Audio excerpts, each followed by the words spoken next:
Hello and welcome to the Christian E3 podcast. It was originally going to be called E3 and shit, but Twitch won't let us write that in our Go Live notification because apparently you can't write swear words in your Go Live notifications on Twitch, so we just figured that out. That might be true. Well, we changed it several times. Yeah, I know. And it wouldn't change until we took the swear word out. Coincidence? I think not. So, I'm usual host Joseph Scorn, and I'm joined here by Tony Tones at RT. Yeah, this is going to be a two-parter to get the most money out of this for E3. We don't make any money. This will be a two-parter to make the least money out of this. So, if you don't know at the moment, E3 is going on. It's from Saturday to Tuesday. As we're recording, it's Sunday. So far, there's only been one conference, EA Play. Tonight, there's going to be like Microsoft, Bethesda. Shout out to the guy on the games Reddit who created this website. This is really fucking useful. Called 2019.earecap.com. That's what we're going to be using. If you go here, it'll show you all of the trailers, and you can even hide stuff if you're not interested in. Unfortunately, we won't be talking about Jumanji, the video game, because it just didn't look that interesting. Just like the film. But yeah, shout out to the guy on the games Reddit. Check out this website; it's really cool. I'm going to be using it. The next stream is in 5 hours. It's Can I quickly, briefly say that The Sims 4 Island Living, kind of weird. That's what I want to say about it. We're going to be talking about it later. Yeah, that's what I want to say about it now. Okay. It's just weird. All right. So, we'll quickly talk about what I've been playing this week. So, what I've been playing this week? Desert Bus VR. Basically, my friend Andy has a VR headset, and he was playing Assetto Corsa in VR. It's like got full VR customization. He has like a steering wheel and pedals and shit, which he lent to me once because he was moving house and he needed someone to store it. And he was like, "You could use this and put on your VR headset, and you could have like a full racing simulator." And I never plugged it in once because I couldn't be bothered. Don't have the desk space. And I would just plug in a wheel and a pedals to play Sonic All-Star Racing Transformed. I would play Call of Duty. And he said when Sonic Team Racing goes on sale, he's going to buy everyone individual copies of it. I was like, oh, okay. What sale is you going to wait for? Like 10%? 75%? Hopefully as soon as possible so we can play the great game, Sonic Team Racing. And it has teams in. So basically my friend Dave for the podcast, he decided he was going to do the full drive. So if you don't know, Desert Bus is a really old game. I don't know if it was ever released, but Penn and Teller wanted to make a game where you drove a bus from is it Arizona, I think, to Nevada. That's something like that. It's either through I don't know. It was a 1998 cult minigame. I think it was released on through Sega originally or something. Yeah, something like that. And you would literally go on an 8-hour trip in real time driving a bus, and it was meant to be as annoying as possible. Pixel graphics. Yeah. It actually looked kind of cool, I guess, pixel graphics, but it was just designed to be the most annoying game. So you drive in a straight line, the scenery never changes, and the bus slightly veers in one direction constantly. So you can't just AFK it. You can park your bus. So what Dave ended up doing was he would drive for a couple of hours, and then he would park the bus, and he would go to sleep, and then he'd drive the bus some more. In the background. And in VR, you can actually join other people's games. So if you see in this screenshot here, I joined Dave's bus, and I was sitting at the back of his bus, and you can just join random people's buses. You can't say anything, but if you're in VR, you can throw pieces of paper. Wow. But you can't on the PC edition, which we were playing. The PC edition's very bare bones. It is 100% designed to be in VR with touch controllers. Because I tried playing it in my Oculus Rift, DevKit 2, which doesn't have touch controllers, and I couldn't do it because you needed touch controllers. Rare thing. There's a rare chance a bug will splat on your windshield. That's one of the most exciting things in the game. I think something else happens by the road sign every 2 hours or something. There's the radio. So there's a radio on your bus you can listen to, and on the radio, it starts with a 20-minute interview from Penn. I think Penn's the guy who talks, right? I don't know much about the magicians. I don't know who's who. There's a 20-minute interview with him, and then goes into a randomness, I think. So on the radio, you can either get someone literally reading out Gearbox's EULA, because it's published by Gearbox Software. There's a bunch of random stuff on the radio. I'll see if anyone in the reviews. Someone said it's okay. It is okay. But yeah, once you drive the 8 hours, you then get to drive 8 hours back, because you can go back again. Yeah. But if you crash the bus at any point, if it veers off the road, a tow truck will take you back to the beginning in real time. So if you've driven for 6 hours and you crash, you'll have to go 6 hours back to the beginning. This was like a troll game before troll games existed. Like, yeah. It's crazy. It is free to play, and you can play it in VR and non-VR as well. Unfortunately, we've got to say, rest in peace to Dave's Run. He was leaving his computer on overnight, but then he realised he couldn't play any other Steam game while he had this running, so eventually he closed the game. Why couldn't you play another Steam game? You can't play another Steam game if you're already running a Steam game. You can. No, you can't. You can. How? You just play. Yeah. It will stop you from launching No. it. It will. Mine doesn't. Some games don't. Well, most games do. Okay. Launching... let me Google it. Launching multiple... I've definitely launched 2 instances of the same game by accident.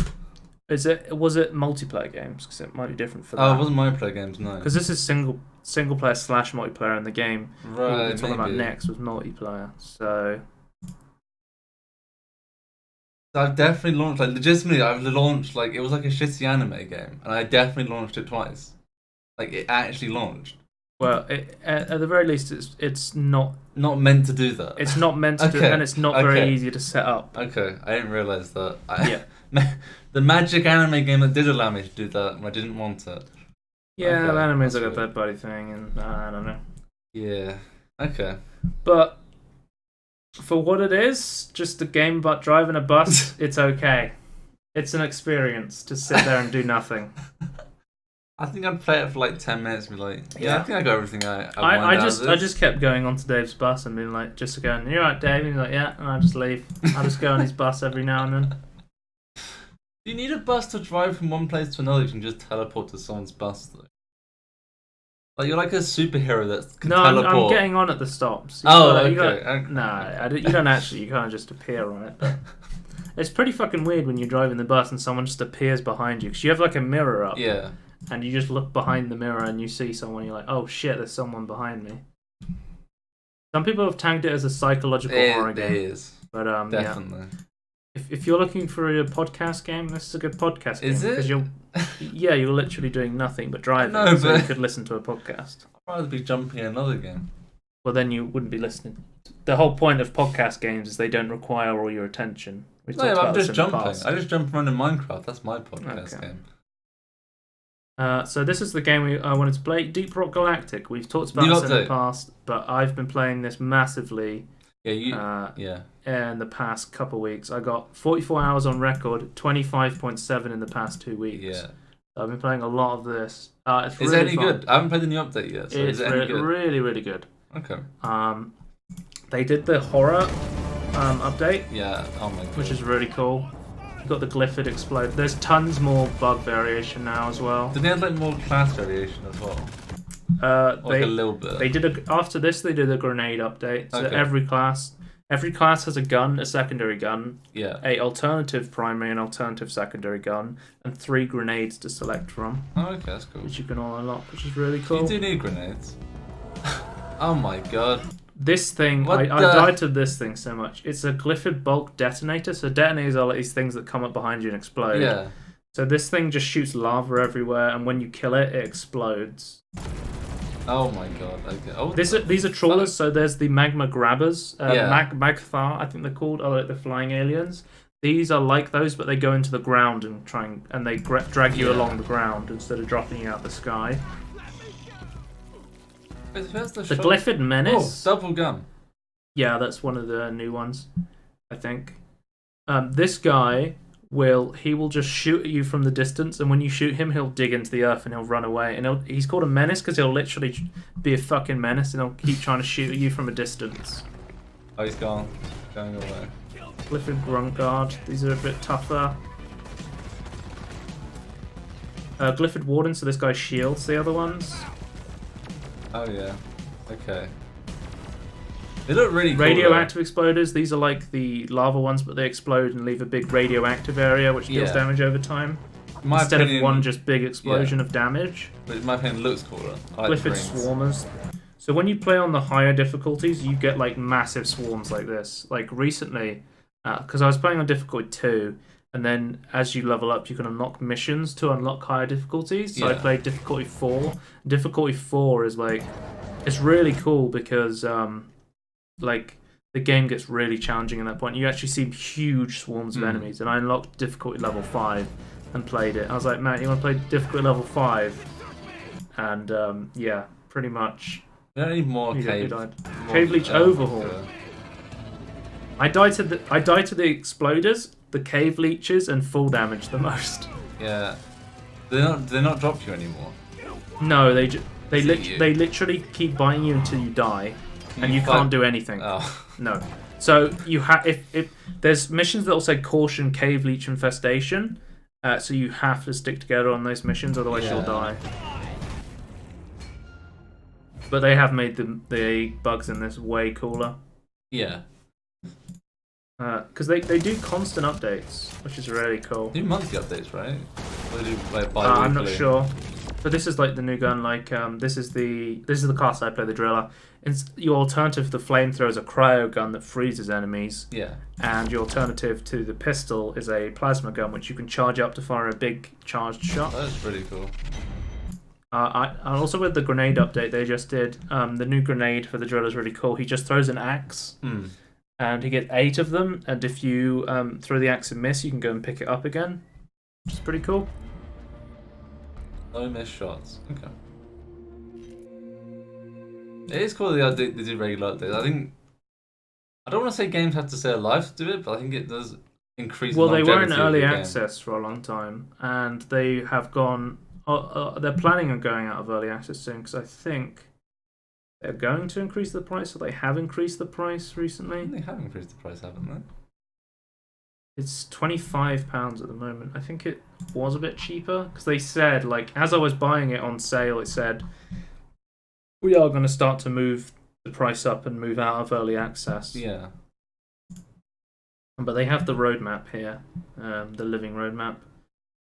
So we got the new enemy types, more elite variants, more gear mods. We got the new grenades, pickaxe mods, new enemies and critters. They fully revamped the mission end screen, so it's like you walk in like 3D animation, and if you died, you like get dragged along by a robot. Okay.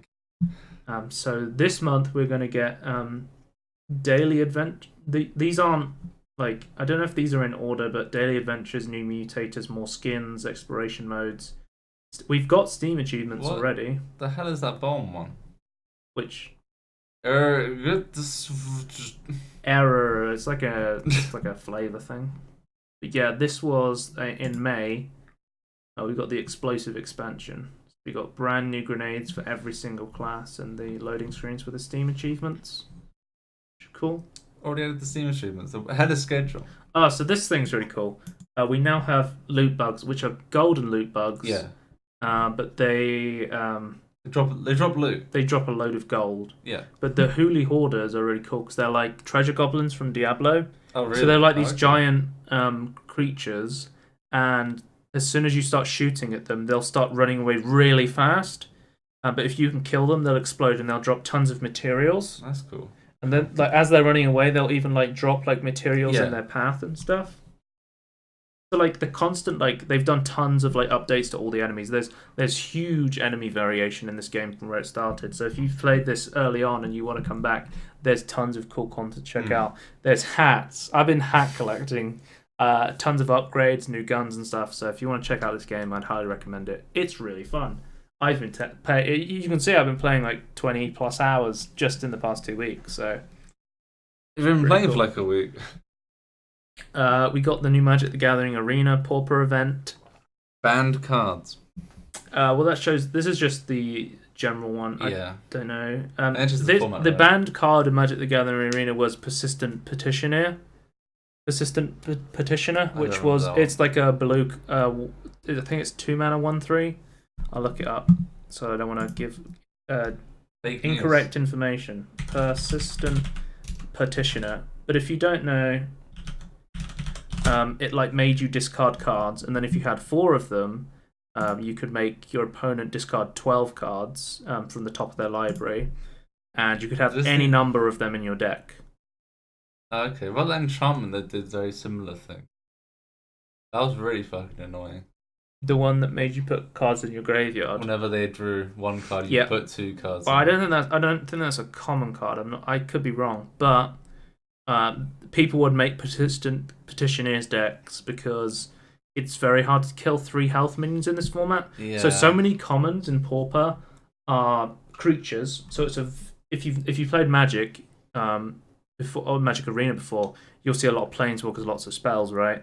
But this is a very heavy combat minion one, so you'll see a lot of blocking and you'll attacking. see Boros, you'll see the Rats deck. Yeah. There's the Colony of Rats, which gets attacked based on how many rats you have, and then they get buffs based on that you can have as many as you want in your deck. So Rats is another deck. There's like green-white tokens is like a very strong in this format, but it's ended now. You can unlock card styles. Like last week, I unlocked the card styles. Pretty cool. The next event for next week I'll be talking about is Singleton, and that is you can build a deck of any cards, but you can only have 1 copy of each card in your deck. One copy. So that's why it's called Singleton. 1 copy apart from lands. Yeah. So you can have, but I think it's basic lands. So I think shock lands and dual lands will be limited to 1 as well. Yeah. But yeah, that's what's going on in Magic. I'll quickly talk about it. I don't know where I put it. Have you read about the London Mulligan? No, I still don't understand it. You have to explain it to me. Like, I understand it now. Okay. I understand it now. So the London Mulligan has been changed from the Vancouver Mulligan. The Vancouver Mulligan was if you discarded down from 7 to 6 or lower, you get to scry 1 and decide whether to put it on the top or the bottom of your deck. The London Mulligan has made the Mulligan phase way stronger. This will be coming with Magic 2020, which is next month in July. Yeah. And it will be going to Magic the Gathering Online, Magic the Gathering Arena, and all Magic Pro events. Modern, and then they said they have plans to add it to the older ones as well. I remember what it's called. It's called like Classic or Standard or something. So it is actually a buff though. Like it actually makes it. So what happens nicer. is you draw 7 cards. Yeah. If you want to mulligan, you put those cards back into your deck. You draw 7 cards again, and then based on the amount of times you've mulliganed, you put that many cards back on the bottom of your library. So if I see. So you always look at 7 cards. Yeah. And then you get to choose which cards you don't want out of that hand. Yeah. So I'll give you an example. I mulligan 7. Pick up 7. I'm kind of wondering if I want to get some cards out, because that would be kind of cool if I just actually show you with my Magic cards. Okay, well, help me anyway. Yeah. I don't know if can the camera actually see this? I'll make it full cam. I'll go full Twitch, just chatting. Well, better than the artifact section. So I'm just going to pick out some random cards. I have no idea what this deck is because I haven't played physical Magic in a long time. The blue-black zombie. Okay, let's go full cam for a little bit. This might help you, it might not. If you don't like Magic, just skip a couple minutes. Well, we got timestamps. Okay. Oh, timestamp for the end of Magic. How about that? 5, 6, What 7. even is this deck? I have no It is fucking blue-black clue. though.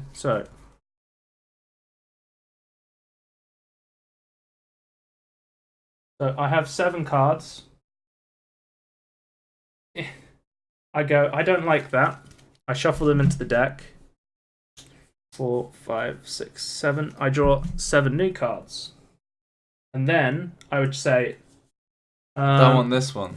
This one is 5 mana. It's too expensive. Get rid of I'm going to put that back into the deck.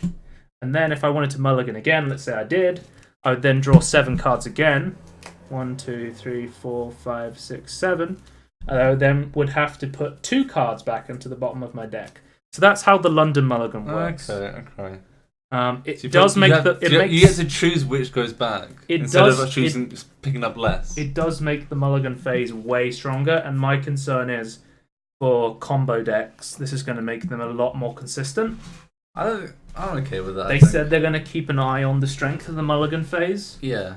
I liked the Vancouver mulligan, but this is definitely going to make it so less games are just lost in the mulligan phase. I think I'm okay with this. Even if the combo decks are stronger, I think that's what makes Magic fun. I don't know. I just like the combos. I think if people can get their combos out, I think it should. Yeah, in my opinion, I think it should balance the combos, not trying to stop the combos. Does that make sense? Anyway, we'll move on. Now, end of Magic. Put a timestamp for people who want to skip past Magic, because I love Magic, but I know not everyone's interested in it. Crash Bandicoot Insane Trilogy, I'll just quickly mention, I did beat the first one this week. Oh, really? I beat the first game. I didn't 100% it. I didn't go back and get all the gems and trophies, and my feelings were, fuck that, I don't want to do that. I don't know. Some levels on the first Crash Bandicoot, so, full disclosure, I'm in full cam, I just realised. Still. It's fine. Full cam podcast.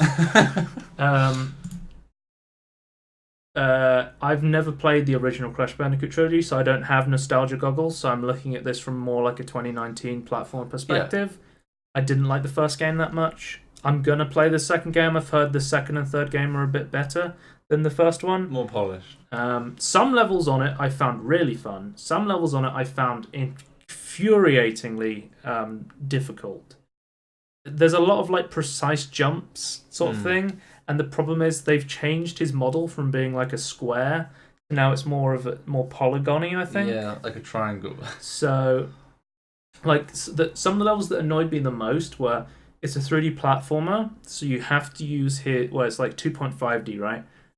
You have to use his shadow, his drop shadow to see where you're going to land. Yeah. But some levels have like no light, so it's almost impossible to see where you're going. I remember the level with the drawbridge with the ropes. I was on that for hours, and then I eventually gave in and cheated, Force and CD. And you can just walk on the ropes instead. It's like a glitch. Oh, okay. I was like, fuck this. I'm just going to walk on the ropes. I'm just going to finish this game, and then maybe I'll play the second one. Because I had a mixed experience. Some levels, some bosses, really fun. I thought the last two bosses were like probably the best in the game. Cortex. How many bosses are there? Oh, there's not even that many. It's 5. There's Ripperoo, the mafia guy with the gun. I think he's a polar bear who throws like minecarts at you or something. There's Neo Cortex. Dr. Neo Cortex. There's like the guy with the squiggly hair who like shoots a gun at you on like a platform, and then there's like a guy that throws potions at you and like drinks them. I thought that was really cool because you fight the potion guy first and you learn that the green potions hurt him, and then when I played the next boss I had no idea what to do. I was like, oh, maybe I can hit back the green shots, because the last boss taught me that the green ones are ones you can send back. So I thought that was really like the end of the game, I think was a lot better, and some of the early game with like the nicer levels were like pretty good. But when you get into like the big dark levels, that's when I think the game goes kind of downhill. You should add lighting to see your shadow. Yeah, I would like to be able to. If your lantern above you. If your whole game's about precise jumps, and I need the drop shadow to see where I'm going in a platformer, I would like to be able to see my drop shadow. It'd be nice if it was dark, you hold a lantern so you see like the bright light coming down. It's like the opposite. But we do have to mention this is a faithful recreation of a game from It is how it was long time ago. It was meant to be. How it was actually like 20 years or something. Yeah, I think it's 20 years. So I'm looking at this from non-nostalgia goggles. So this is just but I think that's the correct thing to do. I don't know, but you can't really complain. Well, you can complain, but you can't say like there's nothing they could really do if you wanted to have the actual way of playing the game. But that is just the first Crash Bandicoot game. 2 to go. I will probably play the next 2 and 3, and depending on how much I enjoy playing those, I will come back and talk about it. Yeah. Death Stranding. It had a trailer come out. We saw the baby again. Trailers. We're going to be looking at a lot of trailers. Never really say that we're in trailer section, but I think I'm just going to shout trailers. I put a trailer section down for 2 things, but there's more trailers coming. Like, I couldn't make the entire trailer section the whole podcast. Yes, we could. I'm just going to talk about some random trailers that came out before E3. So, yeah, if you don't know, Sony's not at E3 this year. They've decided to not go, and they're just going to release a bunch of trailers. Or they'll just show some other people's I think it's like super conferences. Like their conferences are super expensive, so then they're just saving money. Some people have like Nintendo's bucked the trend. They don't have a physical presence at E3. Yeah. Does Digital technically have a presence? You've watched this Death Stranding trailer, right? Yes. What the fuck is happening? Because I watched it, and I kind of got more of an idea of what was happening. I don't know if it's like a post-apocalyptic world, but like I don't know what your job is, but like you seem to be transporting things on a bike. Then you like not on a bike. I feel like this is a Nikolai Bolas deck. I'm just looking at the cards of this deck. Oh, is it got red in as well? Yeah, it's Nikolai Bolas. Oh, red. Sorry. Foil. You can't see that. It's terrible quality. Yeah. Oh, he is red. Yeah, he has a little bit of red in him. Splash red.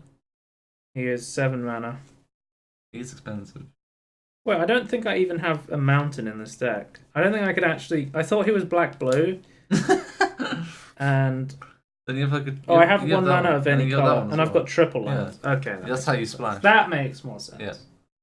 Ladders. Okay. So, this is like the main part of the game, is putting ladders down.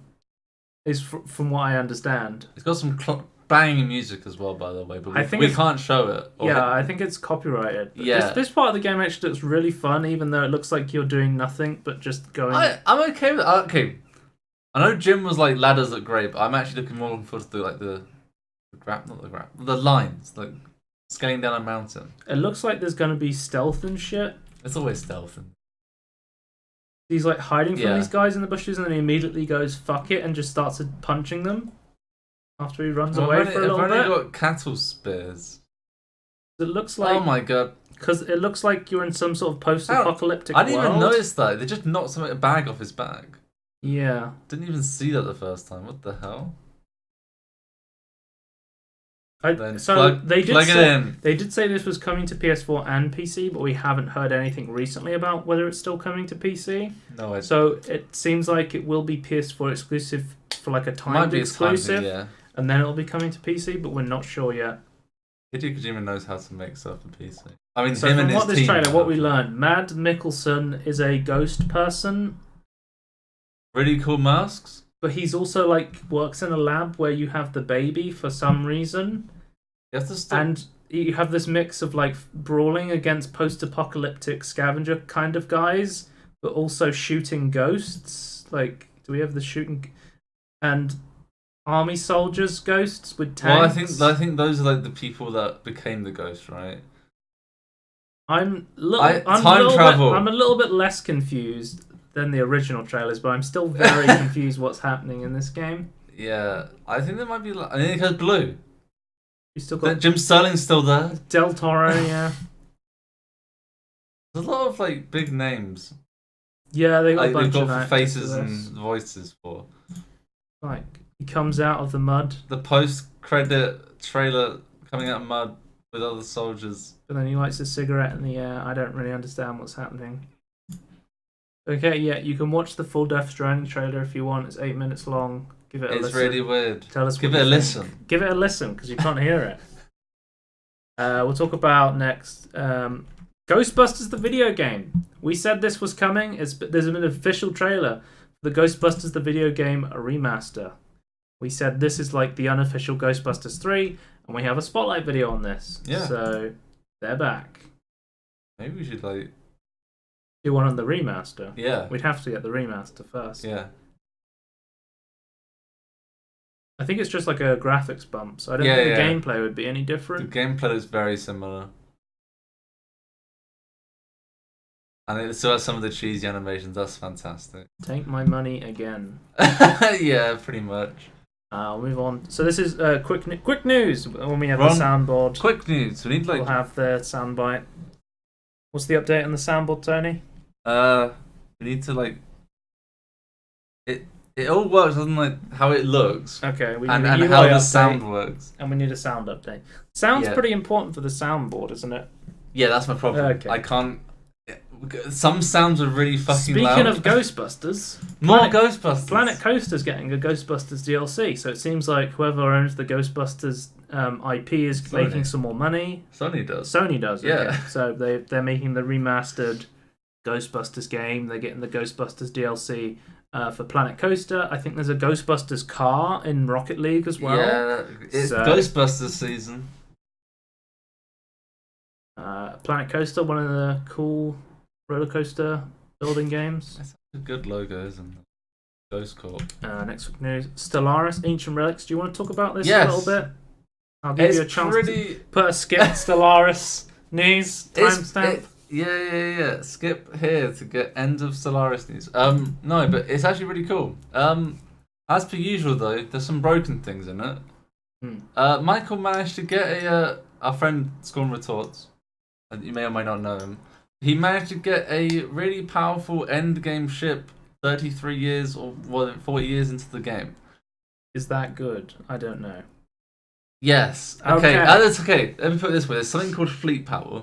Yeah. My fleet power at the time was like 1k, and I had like the biggest fleet in like our vicinity. Yeah. He got like a ship that has like 6 point something k.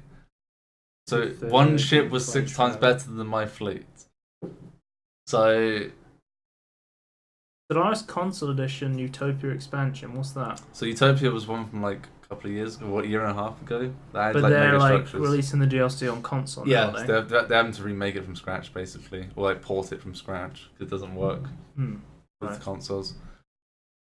Which I have no interest in playing because you should play Stellaris on PC Master Race.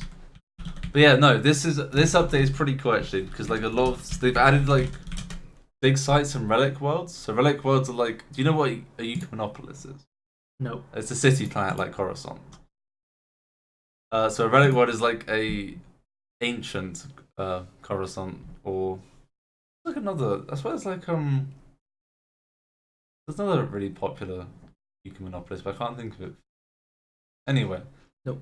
You can go and find like ancient, like decrepit ones and like get it back up and going. You can find like dig sites which are like basically better events, like certain sense. I don't know. It has like a cool roll system. I don't know. It's really cool. I kind of wish I had like the patience to like read all this, because I think I'm like a big stupid man and I couldn't be bothered to read stuff to actually get into this and learn all the mechanics. So, you play Civ though. That's what I don't understand. I've played only Civ and Civ 5. Okay. And that's the only kind of game like that I've actually been able to get into. Okay. I don't know. For me, it's like legitimately. I think this is like the best game. Like it depends on ever. some games I can really get into, but some games I can't. I don't know. It's really random what I can't. Because some games I can get really in depth to. Like I can get really in depth into like Magic the Gathering or Slay the Spire or something like that. But when it comes to management games, you don't wanna bother. No. Even though it's like a similar min maxing to like. The last management game I played was This Is the Police, and I really enjoyed that. Okay. So. You haven't This is completed the No, not yet. It's not like, yet. You can fail your run. Yeah, like you can just straight up fail and you have to start again. Like it's so. brutal. I was thinking about playing it the other day, but then I played Crash Bandicoot instead. Who is this? No idea. I'll tell you. It's Aceberg. Yeah, it is Aceberg. I'm stealing his gameplay. Don't sue me. Oh, this is like, oh my god, big old 4-hour run. Is there anything else to say about Stellaris? Is it good? Is it worth the money? Would you recommend it? Well, some nice quality of life little things, and the new update. It's released upside a free update, right? Yeah, the free update is definitely worth it. You should always update. Also, the free update updated it, so it's now 64-bit. Cool. Which now I get the classic crash when I close 64-bit games. Sometimes I get it crash. Just upgrade to Windows 10. I don't know. I think it's just a 64-bit thing. I don't know. Like, with the engine. It's like a 64-bit thing. So I don't know what engine they use, but like I've many games that are in 64-bit have the issue of like, oh, I've crashed when I close. Like Space Engineers does it as well. Like sometimes it's like, oh, close the game. Oh, I've crashed. It's like, yeah, I've closed it. Just stop playing Stellaris and Space Engineers. Solved your problem for you. Soldier Boy. Soldier, he's in prison. Is he? Yeah. Actually, properly. Yeah, he's properly, not just going to court. Okay. Free Soldier Boy. We love the Soldier Boy console. I want to join Soldier Boy's esports team. Was he like free him? Like... No, I think he's actually in prison right now. Yeah, so he actually failed. He was found guilty in court then. Not just... Soldier Boy, tell him that's what we want. Wikipedia have information about him. Calls in from jail with a massive message to his fans. He's definitely in jail right now. I thought it was only like for 6 months. His what was it? He had a gun in LA, which is like a big no-no. Yeah. Because that breached his parole. We're talking about Soldier Boy for some reason while talking about Stellaris. Yeah, that's Stellaris though. I think it's a good update. Would you recommend the DLC? Because we talked about this before. People always complain about the DLC prices and releasing lots of little DLCs. For I'd still say this is for what it is. It's slightly too expensive in my opinion, but it adds like 2 new races. No, like ancient races that you can like research and things, which is really cool. Which I think is for me personally worth it, but I think for a lot of people won't be worth it. It is like £7 or something. So each their own. It's not a major update. It's like a small one. Move on. Next, quick news.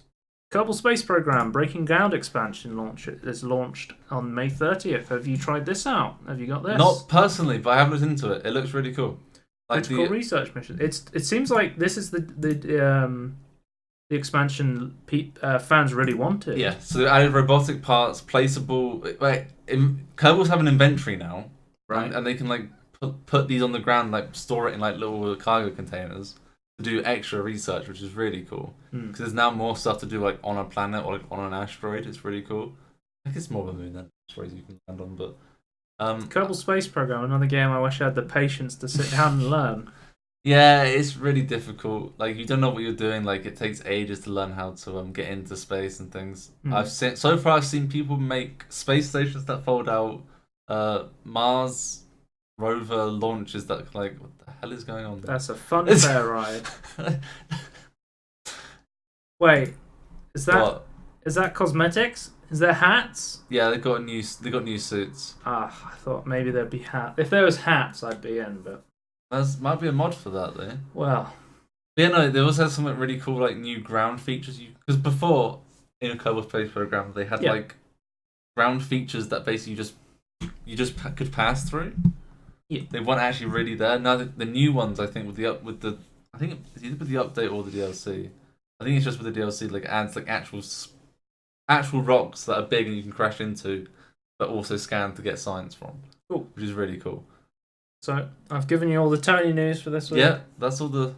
I think. So we'll move on. Telltale Games is being delisted from GOG. If you don't know, we talked about it before. Telltale Games has gone bust. Getting sued by a bunch of its developers for crunch and various other stuff. Yeah. The fucking co-founder was suing them at one point as well. They're shutting down. A lot of their games are licensed games, so they're losing like the rights to a lot of the stuff. If you want Minecraft Story Mode, pick it up quickly while you can on Steam because it will be delisted. Quick news. Does anyone care about Story Mode?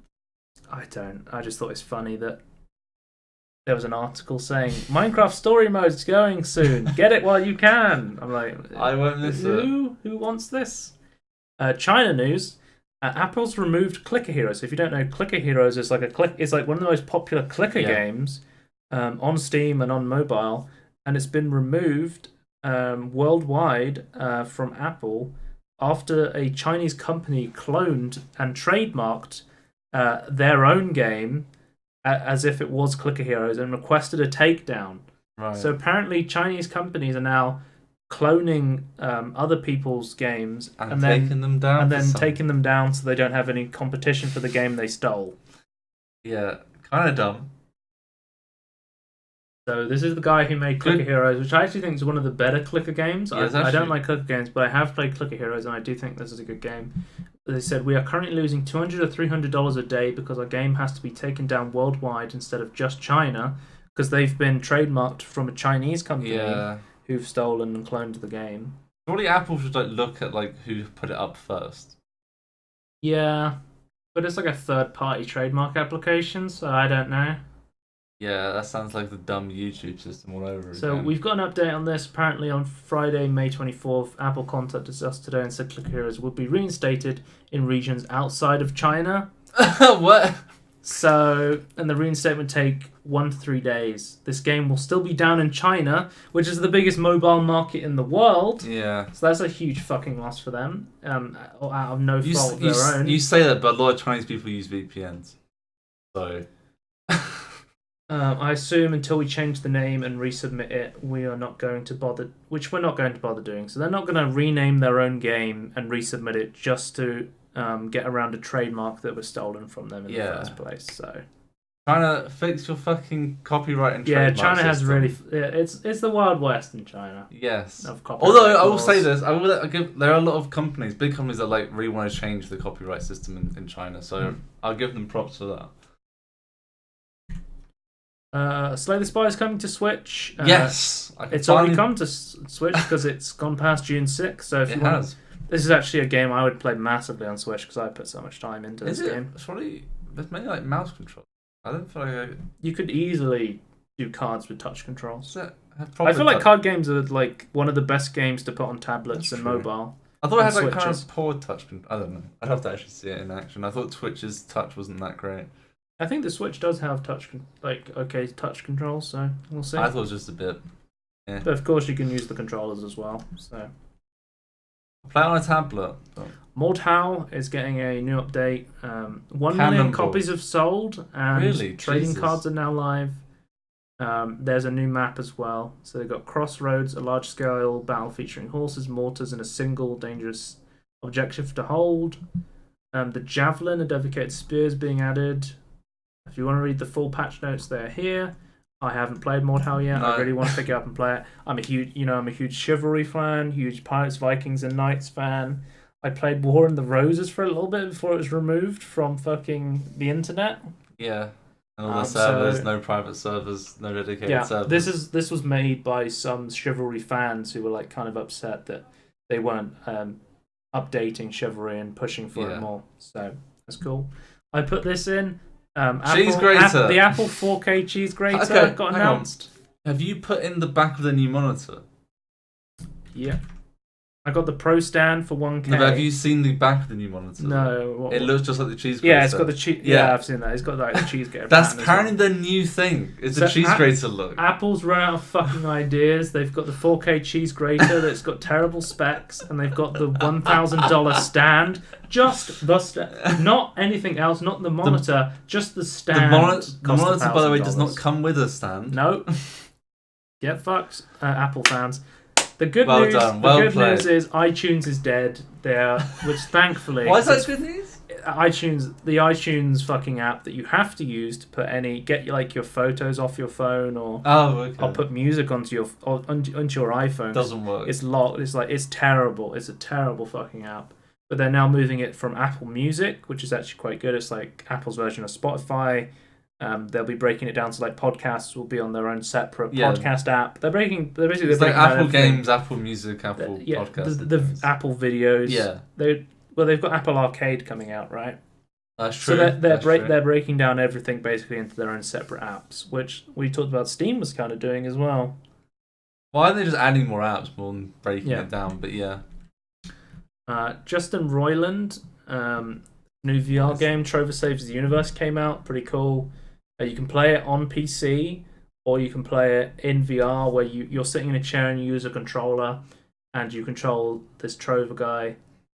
But one of the cool things was they're doing a different way of doing updates. They've said they will be releasing free Trover Saves the Universe DLC by keeping the game at full price, longer than usual, instead of putting it on sale. Okay, that's good. So instead of releasing DLC, they'll release free updates, but keep the game at full price. So if you ever want to get into it, you can get into it whenever instead of waiting for a sale, because the updates will be free. Kind of the Minecraft way, really.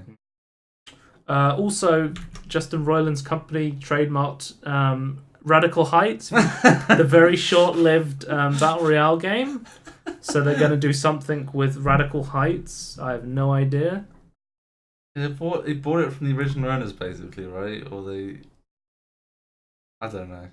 I don't understand how how the Hopefully we get things Rick work. and Morty Battle Royale. That would be the dream. Rick and Morty Radical Heights. Drodo Games Auto Chess is getting a $1 cosmetic pass for cosmetic and extra win bonuses, which lasts for 30 days. So Cool. Drodo Studios is the Chinese creators of the mod Dota Auto Chess. They're making their own version of Dota. Valve's making their own version of Dota Auto Chess called Dota Underlords, I believe it's called. So, Okay, it actually has a name. Yeah. So Drodo Studios has the Auto Chess name. Valve's going for their own Dota Underlords. So I think my friend Matt, who plays so much Auto Chess, said he's got this already. So It's kind of worth the money, right? Yeah. John Romero released a new Doom episode, Sigil, out for free. If you own the original Doom, you can download this off his website for free and play a brand new episode of Doom with all new levels. You can it's as if it was the true 5th episode. It's playable in single player co-op and deathmatch. The story follows on from the 4th one. You can buy a MIDI soundtrack. The MIDI soundtracks with the free one, but you can also spend $666 on a version with a metal soundtrack from the guitarist Buckethead as well, if you want to support the music. But yeah, you can basically add this if you. It's like a Doom mod kind of. Yeah, adds like a DLC mod thing. It's called a Mega Wad, which is the name given to a particularly large Doom mod. Right.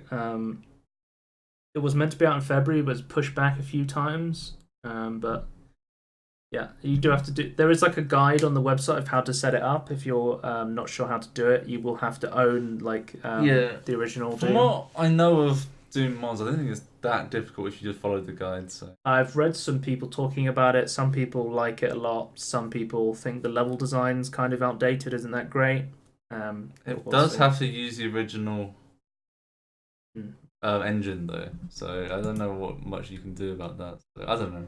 It looks really cool though. Not like I don't know much about Doom. Custom songs and mods are now people are figuring out how to mod them onto the Beat Saber for the Oculus Quest, which is really cool. That's one of the big features of Beat Saber is you can put your own songs on and you can put custom mods for the actual Beat Sabers as well, which is really cool. People figured this out pretty quickly. This adds a lot of value to the Oculus Quest headset, where you can play any Beat Saber song anywhere, which is pretty cool. Anywhere, anyhow. Last piece of quick news. YouTube has changed their rules. Anyone under 13 must have an adult present and visible on the stream if they are live streaming. This is to help minors who are live streaming on YouTube not get taken advantage of. Yeah, that makes sense.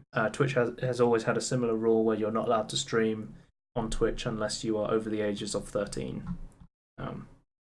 Move on to 13's a weird number. So okay. We'll move on to main news. So, if you remember in the past, we talked about Cyberpunk 2077 developer CG Projekt Red. Yeah. There was big claims against them, especially when it came to stuff like The Witcher 3, about crunch going on. Yeah, because that was the one thing they were never good at. Apparently, like everyone, they always had like low. I can't remember what it's called. They had, like low employee ratings because of crunch, basically. But they've said they are going to pledge to be more humane to their workers, which is cool to see. Which is better than their other response from before, which was like, we believe in crunch, basically. So it's good that they've gone back on that. Never crunch. Yep, so it's cool to see that a game company is actually looking at crunch and trying to fix it. Whether they go through with it or not will be a different story. True, but it is cool that like we're in like an environment now where like people are like hypersensitive to crunch times, and like now it's like good to go at least claiming that you're gonna get rid of crunch or at least mitigate. Like we were talking about like game developers having like a really short stick, expected to work overtime, be under huge stress. Otherwise, they'd be at risk of being fired. And now we're seeing like unions coming in and stuff, which is pretty cool. But yeah, we also got Dead by Daylight's developer Behavior Interactive. The CEO of the company put out a blog saying why he abolished crunch time and never looked back. In 2018, 0.25% of all hours worked at Behavior were in overtime. 0.25 Yeah, and that is not even enough hours to warrant a full-time position. That same year, we launched 100 updates, collaborated to the creation of 15 new games, and gained 20,000 new players. Is that 20,000? Are we looking? 20 million? That's what 20 new? Yeah, that's 20 million. What? 20 million new players world. Sorry. So, What? Yeah, that's pretty cool. Really? Well, that's a huge number. That's our creation of 15 new games. Yeah, but still, from one. That's pretty good. So DBD said back Behavior Interactive. I think I called them the Dev of the Year, I believe. Yeah. In my games of 2018. I said these are really great guys. They're always pushing out They're always pushing out content. They're always telling us what's going on, and I think they're a really cool company. And they're treating their workers better, or even better, maybe. I don't know. But we also had a Dead by Daylight 3-year anniversary stream. It's been 3 years since it's been out. And this stream is on May 31st, and we saw a roadmap of what they're going to be doing. Switch version. The next chapter that comes out will be Ghostface, not Ghostface Killer from the Wu-Tang Clan, which I was hoping, but Ghostface from the Scream universe. We're getting a rework of my favorite killer, Freddy, which looks really cool. We'll talk about the killer's powers and stuff. Another new chapter will be coming out, a new map. They're going to rework Freddy's map as well. They talked about this new archive thing, so they want to have a way of showing the story of the Dead by Daylight world in a really interesting way. So the archive, you will be able to go through the gameplay goals in order to unlock story and blood points. So you'll have to do specific objectives, and then you'll see cinematics, journal entries. You can earn rewards. There'll be cosmetic stuff you can get as well. And they said this won't be pay to win, so you'll be able to access the story and stuff as a free player as well. Yeah. So they don't want to lock stuff behind passes and stuff, apart from killers and stuff, which you have to buy. So that makes sense, though, I think. Yeah. Go back to the roadmap. So we got new archives coming, new app reworks, new maps, gameplay balancing. So by the time we get to chapter 13, we will have dedicated servers, which has been coming. They said summer, because at the moment someone has to host the servers, and that leads to people with bad connections can ruin the game. I'm really excited for dedicated servers, new matchmaking improvements to get people into games quicker. Party management, so you will now be. So at the moment, whenever me and Dave go into a game, we have to go into a lobby, we have to go into a game, somebody else has to host it, and then we get kicked out, and then I have to re-invite Dave into a lobby, and then we queue up again. That's annoying. But now there's party management, so we can join. There'll be a friends list in game, and you can have a party inside the actual game itself rather than Steam. So that will allow you to stay partied up with Survive with Friends, which is really cool. Yeah. They also announced we know there's a Switch version coming, and they've also announced a mobile version of Dead by Daylight. So how does that work? That's a big announcement. I'm not sure. I think it'll be similar to the Switch version. I guess. And the Switch version, of graphics have been toned down a lot, so I'm pretty excited to see the mobile version. I like to see Switch ports for some reason. Well, the Arc one's amazing. Yeah, that's what I mean. I just like the so bad it's good ports. I mean, even if it's good, the graphic quality is just hilariously bad sometimes. But I guess that's what you have to do. And then at the bottom we have game health. So this is, of course, they said they're constantly going to be having optimization changes, crashes, fixing bug fixes, that sort of stuff. So that's pretty cool. We'll talk about the new killer, so Ghostface's powers. So we've got I'm all ears, so your keen senses are sharpened in the dark realm of the entity. Any survivor performing a rushed action outside your terror radius will have this aura revealed to you for 6 seconds on a 40-second cooldown at max rank. So if someone's quickly leaping over a pallet or a ledge, or quickly coming out of a locker, that will show you that aura. I should talk about his killer power first. So his killer power is a stealth ability called Ghost Shroud, right? And the Ghost Shroud is when he's in it, is a 0 terror radius, full movement speed with no red stain. He can crouch and he can peek around corners, which is important because when you're playing the killer, you're in first person, not in third person. Yeah. You can stalk a survivor for 4 seconds, and then they become exposed for 20 seconds, and it's for each individual survivor that you stalk. If survivors look at Ghostface, I keep wanting to say Ghostface Killer, the Wu-Tang Clan member. If players look at Ghostface while he is in his ghost shroud, and they're in a 32-meter radius for him, and they look at him for 1 second, it will break his ghost shroud, so he'll go back to having a terror radius, and you'll be able to hear where he is again, and he won't be able to sneak up on you. So yeah, his second perk is Thrilling Tremors. So if you pick up a survivor, all generators not being worked on by a survivor will be blocked off by the entity for 16 seconds. All generators that are blocked off will be highlighted by a white aura, and that will be on a 60-second cooldown at max rank. And the last one is Furtive Chase. This is an obsession perk. You become obsessed with one survivor. You lurk in the shadows, eliminating your victims by 1 by 1. When your obsession is hooked, you receive a token up to a maximum of 4. Each token reduces your terror radius by 4 meters while in a chase. When you're chasing someone, it's going to be hard for them to tell if you're still behind them. The killer can be obsessed with one survivor at a time. It's similar to how Decisive Strike works with the new obsession changes.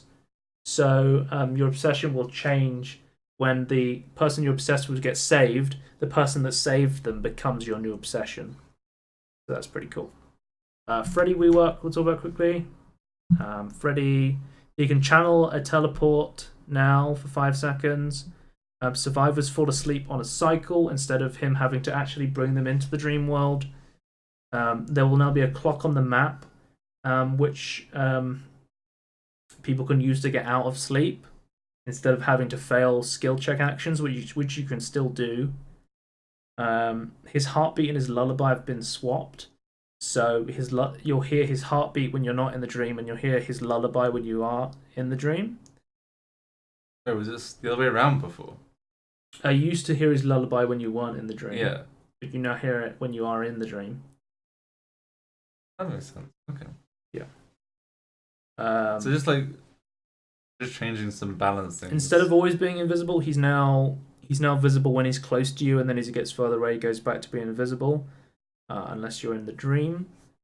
When you're asleep, yeah, I talked about the terror radius. So his new dream abilities, they're thinking about dream snares. So interacted objects the killer can place on the ground.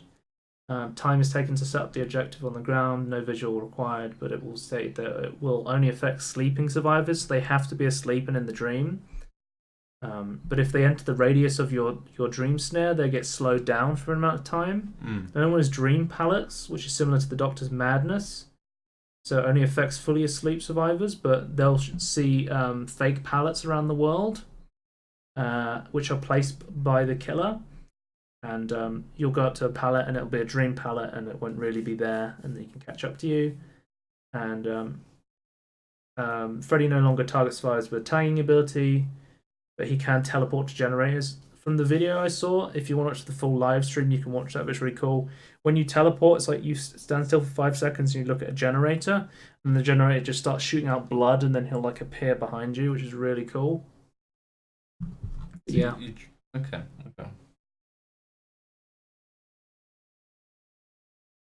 Yeah, we're probably going to need a Quentin rework, because Quentin is the survivor that's paired with Freddy from the films, so he'll probably need a rework as well.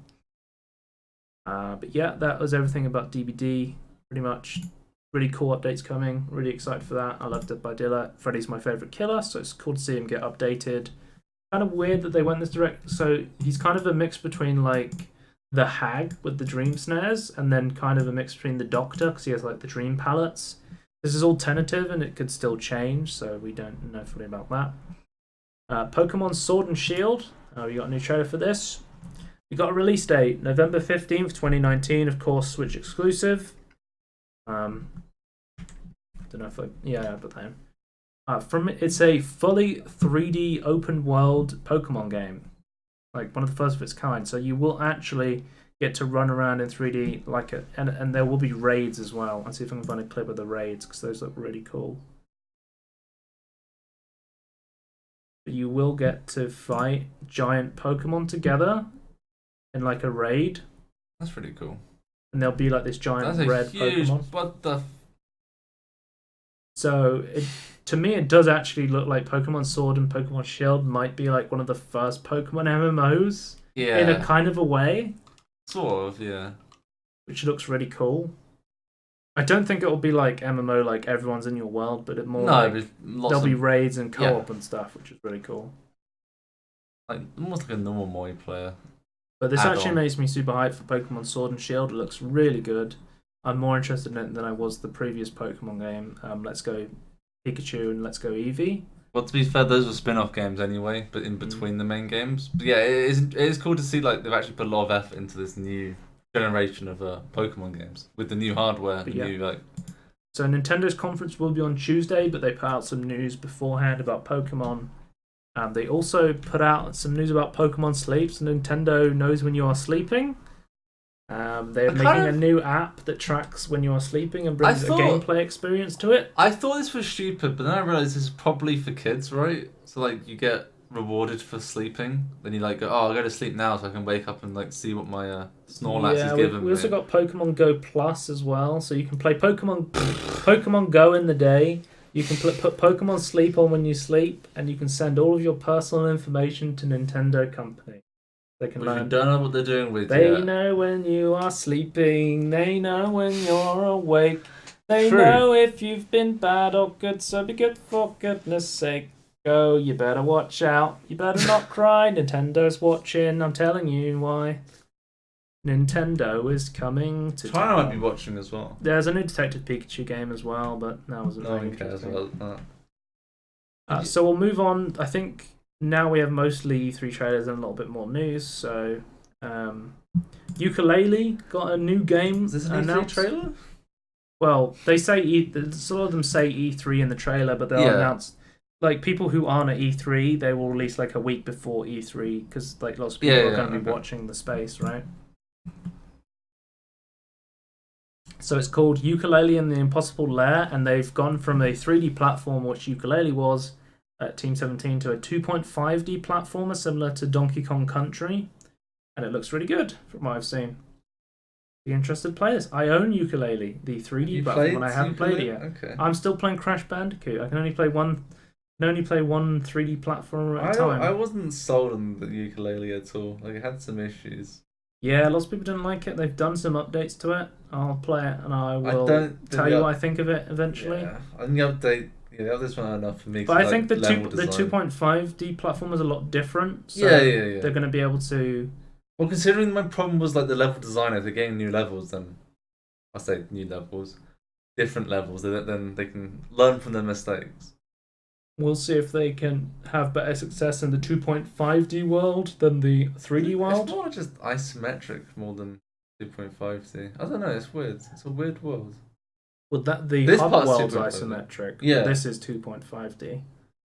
But there's stuff you can do in both of them, which I find interesting. I like that. This is kind of cool. Yeah. I'm interested to play this. I'll probably get it on a sale at some point. More interested than the original. Really? Yeah. The original had tons of hype, though. You not remember? I remember the hype, and I didn't understand the hype. Really? I think you were hyped. I think if we go back and watch the podcast, you'll be saying, I'm excited for this game. We'll see. Okay. Historians, check it out. Stormland is a new Oculus Rift VR exclusive game. You may be wondering, Joe, why are we looking at this? It's an Insomniac Games game. Yeah. And we love Insomniac Games. So. Insomniac just they just have like so many studios now. It's crazy. Well, we talked about last week. Sony's pumping in like way more money to Insomniac Games for them to make more games. So, because they made the very successful Spider-Man game, of course, the very successful Ratchet and Clank series, one of the best series of all time. That's not an opinion, that's fact. True. And it's still going. But this is like a game fully developed for touch VR controls. It does look kind of interesting. When did we see this last time? Was it last year we saw something like this teaser of this? I remember seeing this and thought it looked really cool. I think we may have seen the teaser for Stormlands. It still looks really cool. I feel like we might have seen the teaser for this at the PC Gamer. Oh, it might have been. Yeah. There's not big console presence for VR other than the PSVR. So yeah. I think there's actually a VR conference this year at E3, but I don't think it's one of the big ones. Yeah. I'll keep you posted on that, and maybe we'll talk about it. I think it's Upload VR's doing a VR conference at E3. It might be interesting. E3 2019 VR. 10. Upload EA VR Showcase is going to feature over 30 games on June 10th, which is tomorrow, right? Yeah. So tomorrow there'll be a VR conference. We'll be talking about that next week. I find the E3 stuff always terrible timing if you live in Europe. Well, it's the E3 is in I think it's Anaheim or it's LA. But it makes the timing it's in so California. shit. So. Well, I think EA Play was really good timing. It was at like 5 or 6 o'clock British Standard Time. Yeah, EA's British always Summer had absolutely perfect timings. Like that's always the first one I see. Mm. Not this year, so I didn't bother with EA. I missed it because I was busy doing something else, but I watched all the trailers. Yeah. But yeah, EA actually know what they're doing, apparently, when it comes I to told the you about timing. it, and I said, I think we've missed it, but I've turned on the stream, and they're talking about Madden, so I turned it off again, because I don't want to listen to them. They always go on about Madden and fucking... They always start with some... They always go on about their sports games for like hours and hours. I swear they start off with something interesting. They do something weird. Because we haven't done... They go to sports games, they bring up Star Wars or like the Battlefield.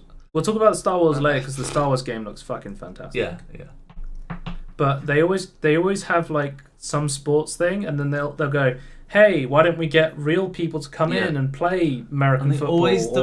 And they always do it in the middle of the interesting things. So like let's have to turn off. Let's get Pele on the stage next to a car. Who? The footballer they had on one. Mr. Pele. Yeah. But Is it his surname? we haven't done E3 bingo this year. Hopefully we can go back and do E3 bingo.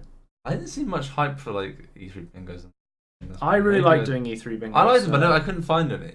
Hopefully we'll get some and we'll cross them off and we'll watch the conferences.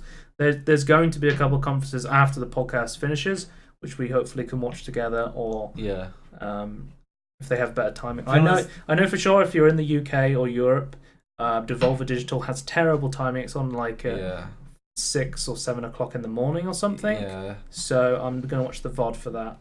To be fair, it is only a VOD.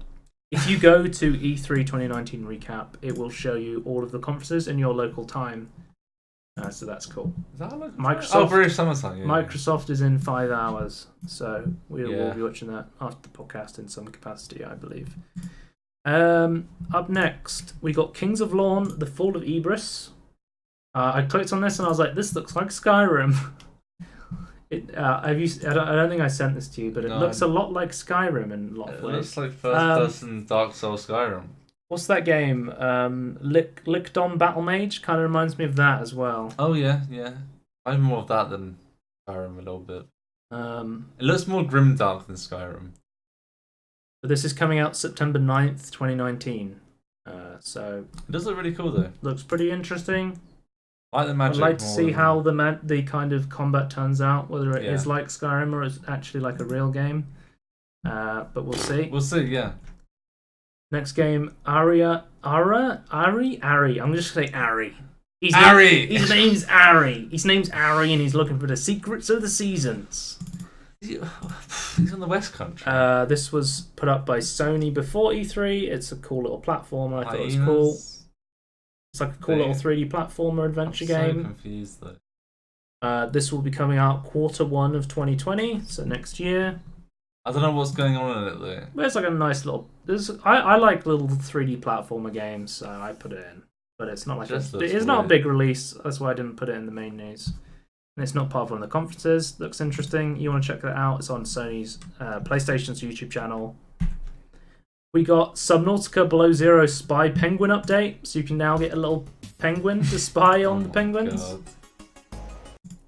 New biome, new creatures. I want to see more updates for Below Zero. I think it's a little bit...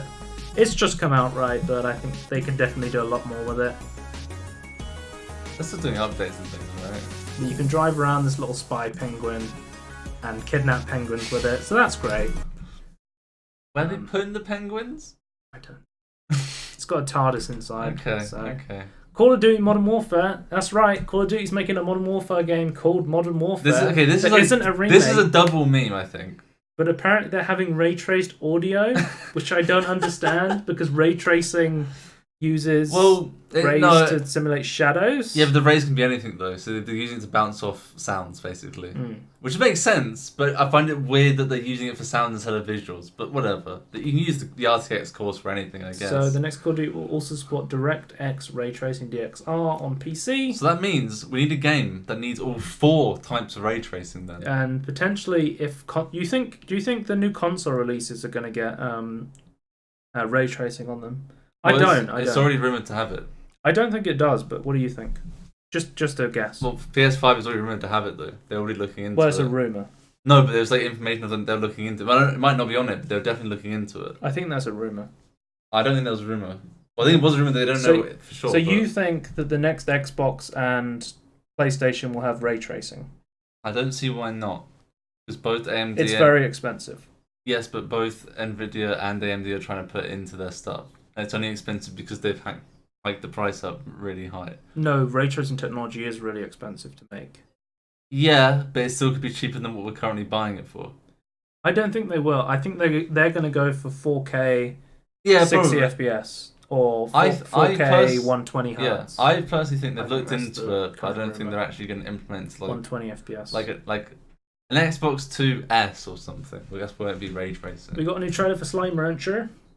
Slime Rancher is getting a new free update June 18th. Victor's experimental update. I don't really know what's going on, but it seems like you're in like a VR Slime Ranch, so we'll have to see.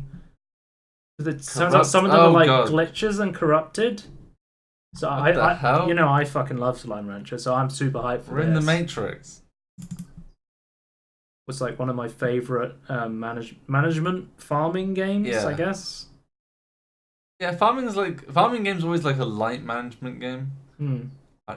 Minecraft, farming, Stardew Valley. It's fucking great. I need to play some more of that.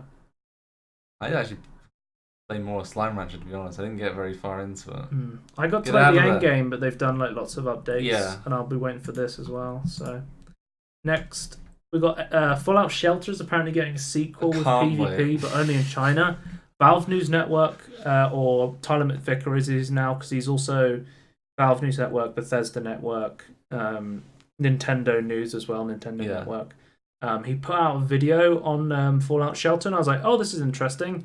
I was just about to go to sleep, so I was like, I'll watch this tomorrow. It's been copyright claimed by ZeniMax. Really? So I don't know anything about this, really. I was going to watch a video on it. Before the podcast. I'm so glad people are still abusing the system. It's ZeniMax manually claimed it. Yes. People are still abusing the system. So, yeah. But I thought the first Fallout Shelter game was pretty boring. But they're making another one with a sequel with PvP, China. But it's only for China, so... So, before the Microsoft conference, I'm sure we're going to hear way more about the Xbox Game Pass for PC. From Phil Spencer. Fully announced the Xbox Game Pass for PC, because at the moment you can get the Xbox Game Pass, which I have, which lets you play the Play Anywhere titles, which let you play them also on Windows 10, which I think is about 10 to 20 games. It's not a lot. But with the actual Xbox Game Pass for PC, there's going to be 100 plus high-quality PC games.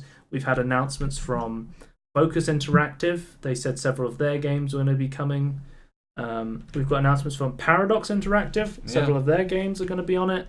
I'm sure as Microsoft goes on, they're going to say, hey, these are all the companies we're working for, and we're also going to buy a bunch of other smaller indie companies like they did last year. Yeah, I find it interesting that they've got...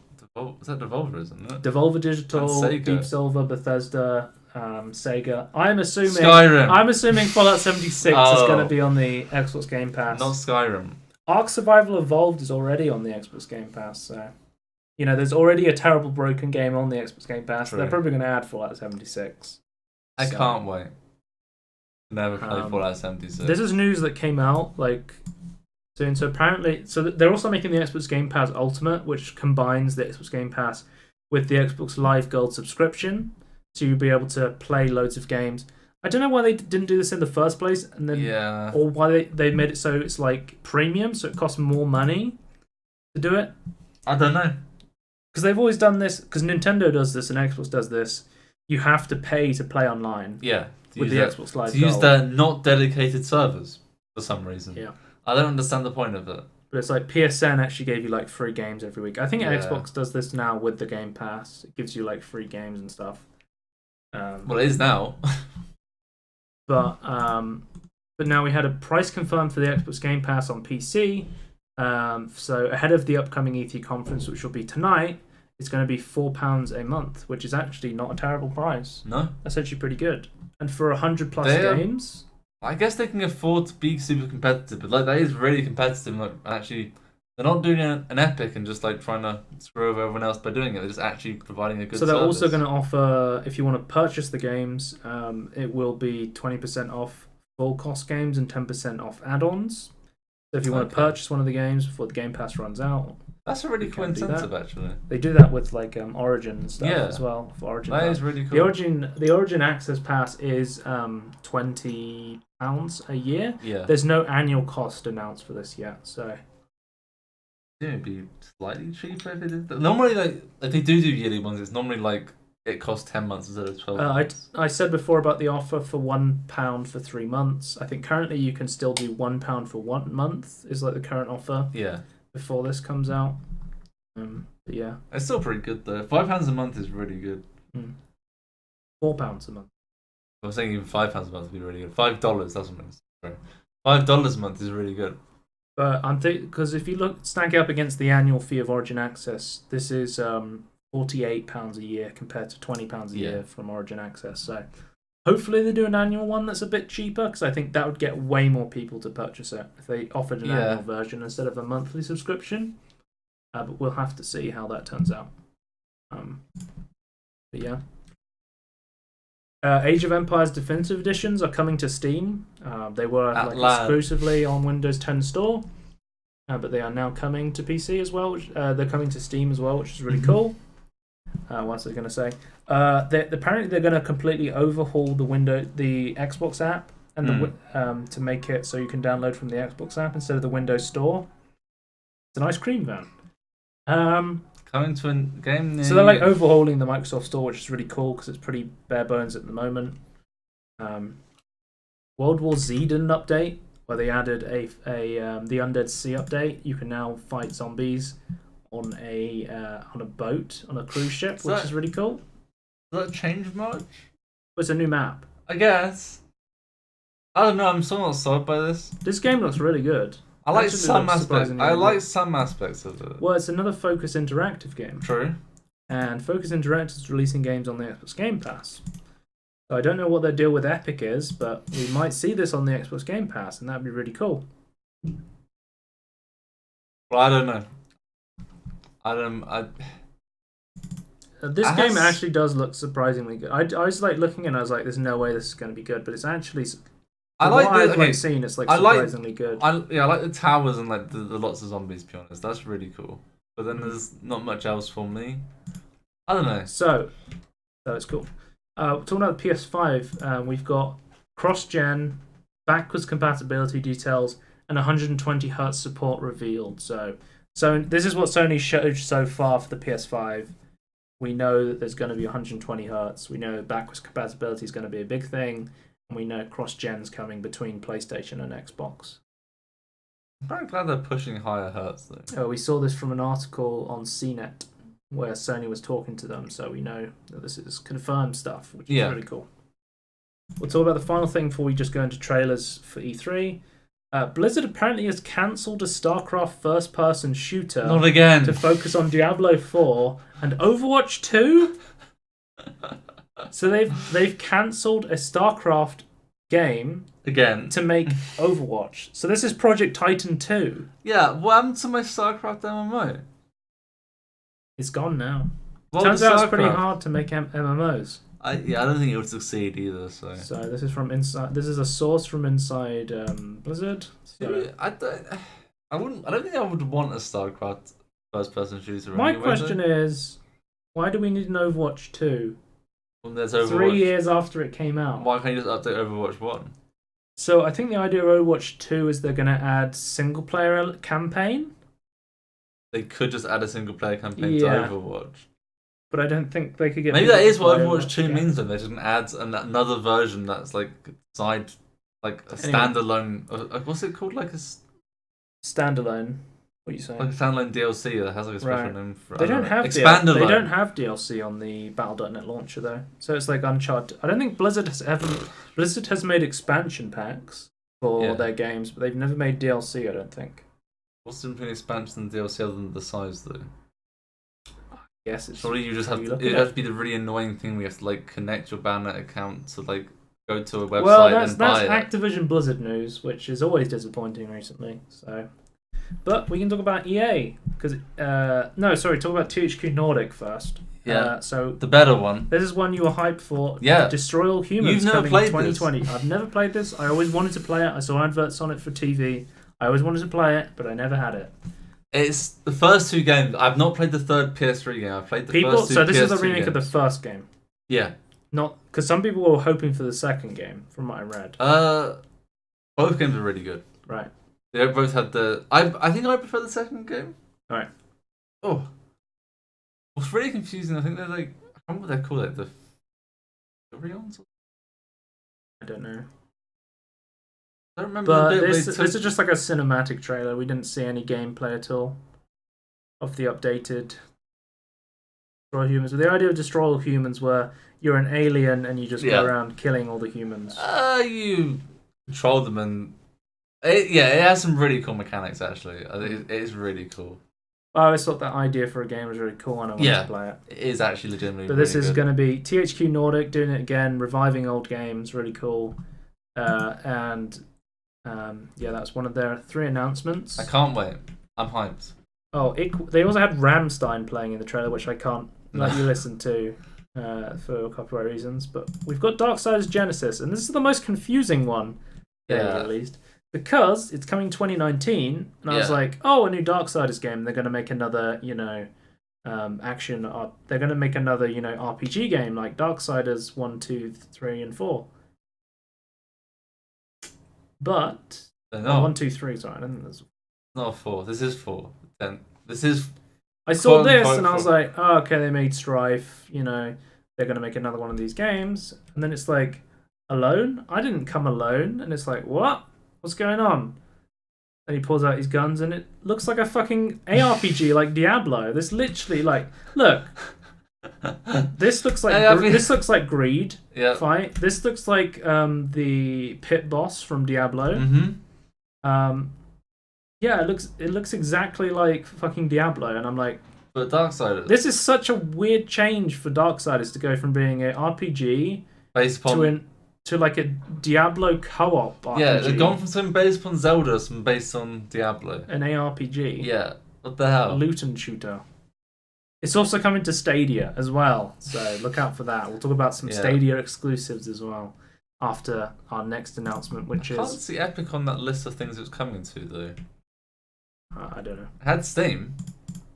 SpongeBob SquarePants, Battle for the Bikini Bottom Rehydrated. No gameplay for this one either, but this is like a really big, the really popular game, especially for speedrunning. I know Battle for Bikini Bottom is like a huge speedrunning game, like throughout the years. It's been very popular for that.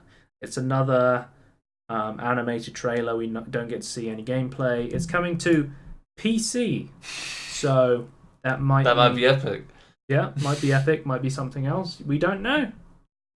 Is that the PC icon? Just letters P and C. So these are the announcements from Google Stadia. We got Baldur's Gate 3. We didn't get any gameplay for this either, but I thought the cinematic was really fucking cool. We got to see a soldier, and then basically he starts shitting up blood out of his mouth. It's like, oh, what the fuck is happening? I was like, I've never played Baldur's Gate and I've never heard of it, and I was like, oh, maybe he's turning into a werewolf, because that kind of looks like that, or he's turning into like an undead creature. Because this looks kind of werewolfy, kind of undead. And then he just turns into like a Cthulhu creature. Yeah, a monstrosity. I was like, oh, that's very. Oh my god. His name. That's very eldritchy. Yeah. Is he hovering as well? I didn't even notice. Yeah. That's terrifying. But Baldur's Gate is back. Baldur's Gate 3. Things hovering in the back. That is terrible. Oh my god, there's a huge squid. It's from the creators of Divinity Original Sin, who also made the other Baldur's Gate game, I believe. They did, yeah. Or at least one of them, at least. If you're a fan of Divinity Original Sin, then check this out. Good games. GYLT is like a little adventure action stealth puzzle game with horror elements. Sorry, Guilt. Guilt, I guess is how you pronounce it. GYLT. I don't know. So it's this is one of the Stadia exclusives. So this like young girl who's people go missing. She goes into a school, and you're like, oh okay, what's going on? Oh, there's horrible monsters everywhere. It's like a horror game. Okay. Looks kind of cool. What is that game? It was called like tiny little monsters or something. What? I can't remember what it was called, but it's Tiny Little Horrors or something like that. It kind of reminds me of that. Little Nightmares. Kind of reminds me of that game. I don't remember Little Nightmares at all. So. Really? No. It was quite popular. Yeah, I don't remember. I'm printing it off apparently accidentally on my other screen. Kind of reminds me of this game, Little Nightmares. That was like a little girl running around like lots of rooms, and it was like a very scary horror game. 2017? I don't remember this at all. So.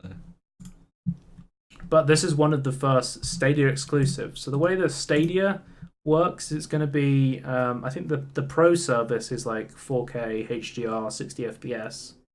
You're going to have like insanely high internet speed just to stream these games at like proper latency and quality.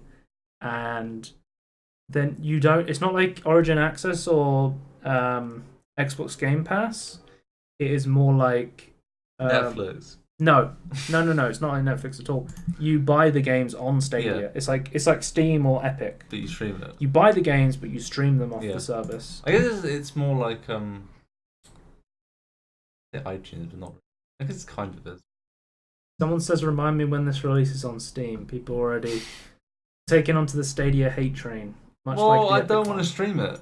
I'd rather buy it and not stream it. Yeah, like a legit concern is I won't be able to enjoy this game because I don't have strong enough internet. I don't have stable enough internet or strong enough internet. So, because when you live in the middle of nowhere, like in between cities in England, you have the shittest. I assume it's the same in America as well. You have the shittest internet. So we got a new trailer for Punisher Season 3. The trailer starts off with Frank Castle polishing his knife. We've got a new trailer for Tom Clancy's Ghost Recon Breakpoint. We Are Wolves trailer. New Tom Clancy game. The reason I'm saying this is that this guy is... he plays Frank Castle in The Punisher. He does look. These wild territories. These wild. He sounds quite. He's got that very gravelly voice, doesn't he? He's perfect for Frank Castle, and I assume he's perfect for this character as well. Like an old army veteran. Yeah. All of the trailers we've shown for E3 will be on the E3 recap website as well if you want to go back and watch them. I want to say I like the mountain in this trailer. I just want to. Good mountain. He even looks like the Punisher. Yeah. Like, this is insane. Tom Clancy the Punisher. They should have called it that. They wouldn't have been able to get the rights from Disney. They are making a Marvel co-op game. They could have called it Punishment. What I don't understand about this game is the folding up, transforming cars. Like, what the hell's going on with that? It's like futuristic. Why do you need a transforming folding car? Why can't you just have a car? Because then it can get through smaller spaces. It's like a transformer. I don't understand the point of having a gun on an arm that makes it more unstable. He's even fighting like Frank Castle from the Punisher. They motion captured the Punisher in Season 3 so they can make this game. But yeah, it looks kind of cool. I didn't play Wildlands, but I know some friends who did play Wildlands, so... I think they quite liked it. I never played it. I usually don't play Ubisoft games because I don't want to install Uplay. So Get Packed was a Stadia exclusive they showed, and this was kind of the caliber of games I was expecting from a Stadia exclusive. I think I showed you this, but this is kind of what the game's about. It looks like a really stupid co-op game where you have to like physics ragdolly game when you have to throw furniture into cars and stuff and get packed. This is so weird. Yeah. What the hell? Oh my god. Okay. Kind of reminds me of what's that cooking game I play? Overcooked. Yeah. In a way, it's kind of like ragdolly Ragdoll with a try and get a bunch of tasks done in couch and online co-op sort of thing. It does kind of look interesting. It's kind of a game I would play with friends, but it's a Stadia exclusive, so probably not. But I was expecting to release a bunch of games like this where they're like really like no internet required, not high graphics, not long, but like lots of little mini games, right? But for like their Stadia exclusives, right? But I guess they don't have to pack, because when you have subscription services, you want to pack it full of like filler content, right? I get new stuff all the time. But like with Stadia, you're buying the game, so I don't, because people aren't just going to play this because it's on the service, right? No. But I love the feeling of closing a bunch of tabs. There's no better feeling in the world for this, though? than closing. There's no better feeling than closing a bunch of tabs. Timestamp for closing the tabs timestamp for the ASMR. But yeah, we've got a list for all the current games coming to Stadia. So Bandai Namco, Bethesda, Bungie, Capcom, Codemasters, Deep Silver, Drool, Electronic Arts, Giant Software, Larian, Enway, Rockstar Games, Sega, SNK, Squeenix, 2K, Tequila, Warner Bros, THQ. Ubisoft was a big one because, of course, they were showing off the early Stadia technology with Assassin's Creed Odyssey. Oh, yeah. It seems like Ubisoft's a big partner for them because they showed off like the Tom Clancy Ghost Recon game on it and stuff like that. They've announced they're bringing the Division 2. If you want to read the full list of games. Do I still need Uplay, though? I hope not. Imagine if you're streaming the Division 2 through YouTube, and to stream it through YouTube, you have to go through Uplay. That would be terrible. I can't wait. So now we'll move on to the final topic before we end the podcast. I know it's a bit late than we usually do, but there's been a lot of news. We will have a fully dedicated E3 podcast next week. Potentially next Sunday, if we can meet up. So we got a trailer for Star Wars Jedi The Fallen Order. Immediately I saw it, and I looked at it, and I was like, this looks fucking amazing, like the quality. And I was like, you don't see this a lot, but this trailer is actually uploaded in 4K.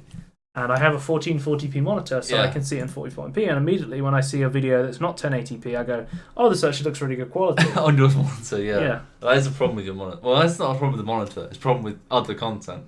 Well, there's not a lot of reason to upload in 1440p because 1080p looks okay on like 4K and stuff. I will say, though, this year, a lot of people I'm subscribed to suddenly started uploading in like 2K. But it takes so much longer to upload videos in 4K and 4040p. I think they've like moved to places where they have better internet and like they have faster processors. So immediately when I was watching this, I saw this guy. Oh my god! This is Saw Gerrera from Rogue One. I was like, what? But younger. One of the actual good Star Wars films, Rogue One. Rogue One's pretty good. He wasn't very good in that film. He kind of just stood in a cave and went, "No, I'm gonna die. I will fight this explosion. Fuck you! I'm gonna stand here and die. I'm Saw Gerrera." But they've got, they're bringing back some known faces. I like the little robot. I like the little robot. It's really cool. Like throughout the we won't watch the whole thing because it's 30 minutes long. But throughout the thing, he like goes, "Give me a thing," and then he like gives him a health stim. I like the movement as well, like the jumping and the things that are really cool. It looks like there's like it reminds me of Starkiller. Reminds me of Infamous with Starkiller stuff. When you say Infamous, do you mean the Force Unleashed? No. Okay. And some of the actual Infamous games. I'm talking about Star Wars: The Force Unleashed because it's what it reminds me of. Like but there's no climbing in it. This climbing is very similar to the Infamous climbing mechanics. And you don't really have any like proper powers. Like you're not like a proper Jedi, if at all. By the looks of it, you are a proper. You can freeze like time. Yeah, but at the start of the game, I don't think you have that. This is not the start of the game. This looks like the start of the game. Well, he's not using. Okay, he's not using like in Force Unleashed. You have like force powers straight away. And you have like really strong. Well, you are like powers. The fucking. In the Force Unleashed, you are a clone apprentice of Darth Vader. Yeah. But like he can slow time with the Force. He can deflect bullets with his lightsaber. He can he can do lots of stuff with the lightsaber. But he's not like jumping about and like force like moving and things. So this is set around the time of Rogue One, which is like after Episode 6. Is that where it's set, or is that? No, it's after Episode 3. After Episode 3. Yeah. So the clone Empire's taken over, and there's a small rebellion fighting against it. Yes, this is so. I don't know if you care about this, but the Senate is still active at this point. Oh, good. but it's being slowly like phased out. Much to the annoyance of but the we people see like the we see them reacting to some of the guys because they go, "Oh my god!" Like they've got Jedi killers now because they got the guys with like the prodding sticks. Yeah, the red the red guards but not. Are they red in this as well? No, they're black. They're black ones. Yeah. I think I'm confusing with something. They are similar to like the red guys, but they're black. They're this guy. He's like a Jedi fighter. It's more similar to like the but then droid version. You're right? saying like he doesn't have force power. He literally just freezes someone in time at the beginning. Yeah, but he's not jumping around with force powers like the Force Unleashed. He's not like so Yoda. it's more grounded like Infamous is what I'm trying to say. Like he was like a powerful superhero, but he was more grounded. It looked like if Star Wars: The Force Unleashed is like God of War 1 to 3, this is more like God of War 4. Yeah. Where it's much slower sort of thing. But I'm seeing a lot of Star Wars, but Infamous, which is not a bad thing at all. That's really good.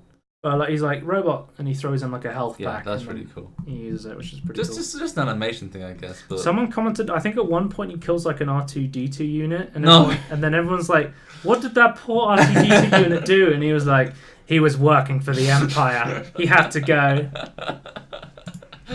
So the next EA news, we've got Apex Legends trailer. We saw season 2. Right. There's a new hero, Watson. It's new content. We've got a brand new hero. Motion cap. In the trailer, we see a fucking dragon at the end. I'll talk about that when we see that. Okay, they've announced a ranked mode, so it's one of the few battle royale games that actually has ranked. Like I think Fortnite has ranked. So we see a fucking dragon in the trailer, and I'm like, what the fuck's going on in season 2? So there's a new ranked in Apex Legends, which will be from Bronze to Apex Predator. Of course, there's the special matchmaking, and there'll be special matchmaking just for ranked, and there'll be end of season rewards based on your ranked placing. This is all coming out November 15th, I think, the ranked. So this is the abilities of the new hero Watson. There's a cinematic trailer if you want to watch that. Watson uses like electricity. That Watson. Yeah, so you have like a tactical ability of perimeter security. So you connect nodes together, so you make like electrical fence traps that damage and slow people. Your passive is your ultimate accelerants fully charge your ultimate ability, and standing near interception pylons boosts your tactical ability recharge. And then your ultimate is you throw down an electrified pylon that destroys incoming ordnance and repairs damaged shields as long as it stands, and you can have a maximum of 3 of them. Okay. So it's kind of like a trap support kind of character, which is kind of cool. I'll definitely check this. Is this enough to bring a lot of people back? Was going to be my question. I want to go back when they add the new character, I think. Yeah, okay. Like when there's actual content in the game rather than just more battle pass shit that I don't care about. Yeah, okay. We got Battlefield 5 news. We got new Battlefield 5 maps, which look pretty cool.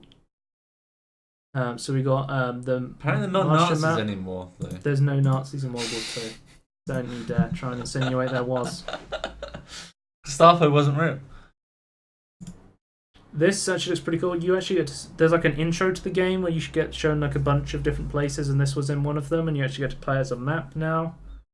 It does look cool because throughout the entire map you're kind of fighting up a mountain city to get like up it, which is really cool. See if they show some. Are we gonna smash through the buildings?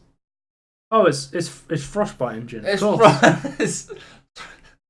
but it's a very like vertical map, so you're like the attackers are always going up and the defenders are going like down, I guess. So that'll be cool. The next map was Al Sudan, which is a bigger map. More of a deserty map. Yeah, more of a deserty sort of map. I have more affinity with deserts, I think, than chateaus. Like Tatooine. Yeah, I love sand. Coarse and rough, and Anakin hates it. It gets everywhere. But this is probably going to be more of a conquest map, as you can see by the places and the vehicles, which is cool. I like conquest a lot. Look at that vehicle. What the hell is that? Before I forget, Battlefield 5 has just been added to the base Origin Access. So if you have Origin Access, just the base edition, you can now play Battlefield 5, which is really cool. That is a big add for the base edition of Origin Access. Obviously, like Battlefield 5. Yeah, but there's tons of other great True. stuff as we've talked about before. Yeah. It's always good to have new stuff on it. We also got a trailer for close quarters maps. So it looks like we're going to be getting the map from. They're going to be making a part of the Battle Royale map into its own little map, where these little houses are in the Battle Royale version, and they're going to be getting their own little map.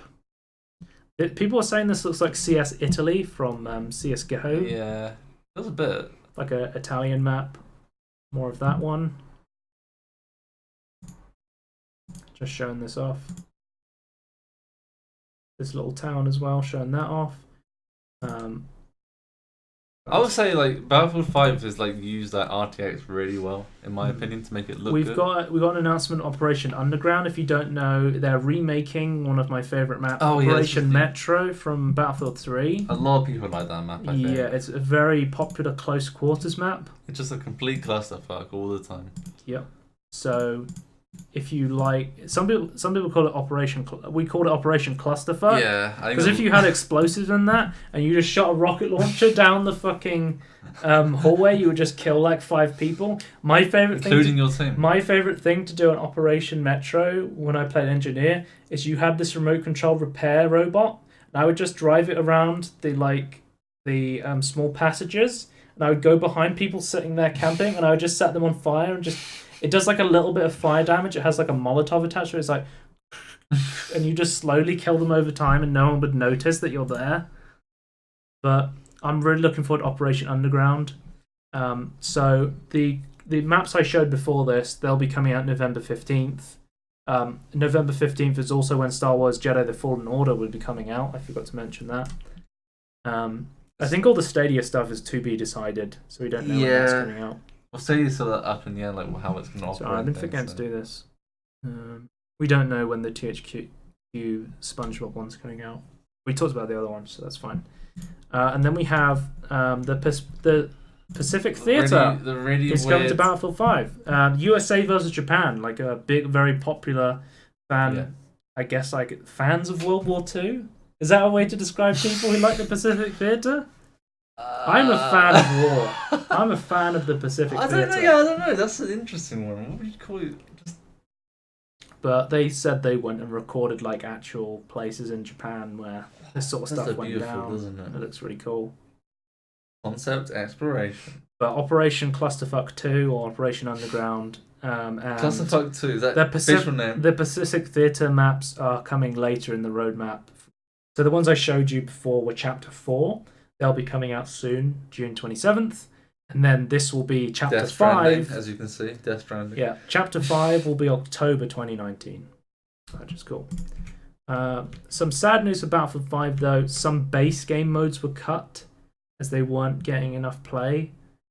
So Frontlines is being cut and it's being added to Grand Operations. Which is kind of sad to see. And because these were the always... DICE wasn't thrilled with the low player count on the 2 modes that have been having as their presence is ensure that we're adding to the fun rather than creating frustration, and that the always on game modes in Battlefield 5 met our expectations in terms of quality. So they're now going to go into rotation and come back. Well, it's polished? Yeah, I guess. Maybe. We'll see how long Battlefield 5 lasts. I assume it's doing okay now that it's like past its like rushed out the door stage. So their domination and front lines are now going to go into a rotation, I guess. DICE said that they feel like SCOD Conquest is a suitable replacement for domination, and of course you can still play front lines and Grand Operations. Yeah. Kind of shitty that they're removing this, but I think there was very few people in these servers. I think the most outrageous thing they said was you could just play Team Deathmatch. I'm like, maybe in COD, but Team Deathmatch is definitely not a Battlefield game mode. Battlefield game mode is all about cooperation and working with each other, right? And for the objective. Our final one before we go. Sims 4, Island Living. What did you want to talk about this, Tony? What are you saying about this? Well, when we get to it, I'll talk about it. No, but when we get to the part. Okay, this is coming June 21st, 2019. So I assume it's just going to be like, okay, it's a beach mansion, right? Yep. We were talking about... Not that interesting. An earlier podcast, I think we mentioned The Sims 4 went free on Origin for a little bit. Yeah. And maybe that's why it went free, so they could get more people to buy the DLC that's coming out. But what I always forget about Sims 4 is there's some really weird shit that you can do with it. And they've added another weird shit you can do with this. I don't understand. I don't know why there's trash everywhere either, by the way. I don't know what the hell. Because our oceans are polluted, Tony. That's why. But so you can clean it up, apparently. Sure. That's cool. Saving the environment. Yeah. Thanks, EA. I think it's cool when you now have like the Maori kind of tattoos and stuff you can have on your civs. And kind of the cool island looking stuff. Then she's a mermaid. I've always... What? That's cool. You Is can now it? be a mermaid. Because like, so in The weird, Sims, though. you could have like the Grim Reaper and you could have like You can ghosts be a and stuff. ghost, you can be a vampire. You can be a mermaid now. What the What a great feature. June 21st. I'm just weirded out about this. I don't know. I don't know how I feel about that. We'll end with a Petermology tweet. As per usual. Petermology says, I always like to host a fun trivia night towards the end of production that consists of questions about the development of the game they made. If they score 70% or more, they win a credit in the game. I thought that was kind of a fun little commentary on the state of game crediting in video games and how little represented and valued game developers and stuff are. Kind of a brutal truth here. Very good satire from the Petermology Twitter account. That is the end of the podcast. I like the first comment though. You work at Rockstar? You can catch us and everything in between podcasts on YouTube. Type Peter in there somewhere. You'll probably be able to find us easier. Twitch.tv/Scorn if you want to watch live. And at Scorn2000 on Twitter where I'll post updates when we're going live when the VODs are out. That is the end. Goodbye. Bye.